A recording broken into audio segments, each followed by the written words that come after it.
Esquizo vem de um termo grego que significa dividido. Já a frenia tem a ver com mente. A esquizofrenia, o distúrbio da mente dividida, foi diagnosticada há mais de um século, mas ainda não sabemos suas causas exatas. Hoje, essa doença permanece como uma das mais incompreendidas e estigmatizadas. Então, vamos dar uma olhada no que sabemos sobre ela, dos sintomas, as causas e tratamentos.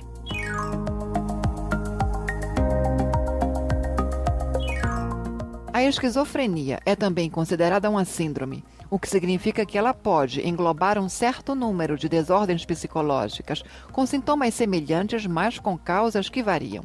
Por isso, cada pessoa com esquizofrenia tem sintomas levemente diferentes e os primeiros sinais do distúrbio podem passar despercebidos. Por exemplo, mudanças sutis na personalidade, irritabilidade ou a invasão gradual de pensamentos estranhos. O diagnóstico, na maioria das vezes, ocorre após a psicose ter início, o que geralmente se passa entre o final da adolescência e os 20 e poucos anos para os homens. Já para as mulheres, a psicose costuma se desenvolver na transição dos 20 para os 30 anos. E o primeiro episódio psicótico, para ambos os sexos, pode envolver delírios, alucinações e desorganizações do pensamento, da fala e do comportamento. Esses são chamados de sintomas positivos ou produtivos, não porque são bons, mas porque produzem alterações severas na percepção da realidade. Já os sintomas negativos são assim chamados porque eles representam uma ausência ou uma redução nas funções normais da pessoa, como baixa motivação, baixa expressividade emocional ou diminuição da fala. E também existem os sintomas cognitivos, como a dificuldade de concentração, de lembrar informações e de tomar decisões.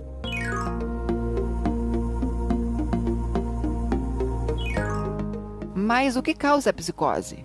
Bom, não existe uma única causa, mas uma combinação de fatores de risco que podem ser genéticos e ambientais e que contribuem para o desenvolvimento da doença. De toda forma, já sabemos que a esquizofrenia é a doença psiquiátrica com raízes genéticas mais fortes, porque embora apenas cerca de 1% da população tenha esquizofrenia, irmãos e filhos de esquizofrênicos apresentam probabilidade 10 vezes maior de desenvolver a doença, sendo que um irmão gêmeo de uma pessoa com essa doença tem 40% de chance de também apresentá-la. Muitas vezes, parentes próximos de pessoas com esquizofrenia também apresentam versões leves ou traços do distúrbio, embora não ao ponto de necessitar de tratamento. Mas, além da genética, fatores ambientais, como ter tido certas doenças virais quando ainda bebê, ou ser criado por pais excessivamente críticos ou tirânicos, aumentam a probabilidade de desenvolvimento da doença, assim como já ter feito uso de drogas, inclusive a maconha. Mas os fatores ambientais não afetam a todas as pessoas da mesma forma. Aqueles que têm risco genético muito baixo dificilmente desenvolverão a doença só por razões ambientais. Já para aqueles com alto risco genético, fatores ambientais leves podem ser o suficiente.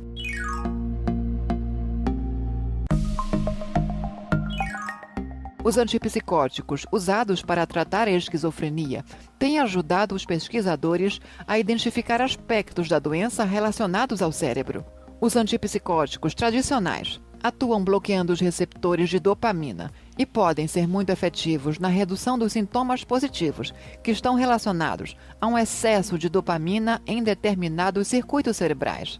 Mas a mesma medicação pode piorar os sintomas negativos, e já foi percebido que esses sintomas podem estar relacionados a muito pouca dopamina em outras áreas do cérebro. Algumas pessoas com essa doença podem apresentar perda de tecido nervoso, e não está claro se essa atrofia é resultado da doença em si ou um efeito da medicação. Felizmente, novas gerações de antipsicóticos têm o objetivo de superar alguns desses problemas por visarem múltiplos neurotransmissores, como a serotonina, além da dopamina. Está claro que nenhum neurotransmissor sozinho é responsável por todos os sintomas. E como essas drogas afetam a comunicação entre os neurônios por todo o cérebro e o corpo, elas podem ter efeitos colaterais, como o ganho de peso, por exemplo. De toda forma, apesar de todas essas complicações, o uso de antipsicóticos pode ser muito eficaz, especialmente se combinado com a psicoterapia. Iniciar o tratamento o mais cedo possível também é extremamente importante. Se a esquizofrenia não for tratada por meses ou anos, certas psicoses podem se enraizar na personalidade do indivíduo.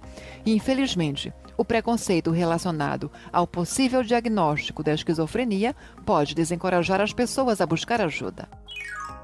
Pessoas com essa doença muitas vezes são vistas como perigosas e agressivas, mas na verdade elas acabam sendo muito mais agredidas por conta do estigma do que agressoras. E com tratamento adequado, a probabilidade de violência associada à esquizofrenia é bem reduzida. Por isso, a educação a respeito desse distúrbio ajuda a amenizar o preconceito e a promover o acesso ao tratamento.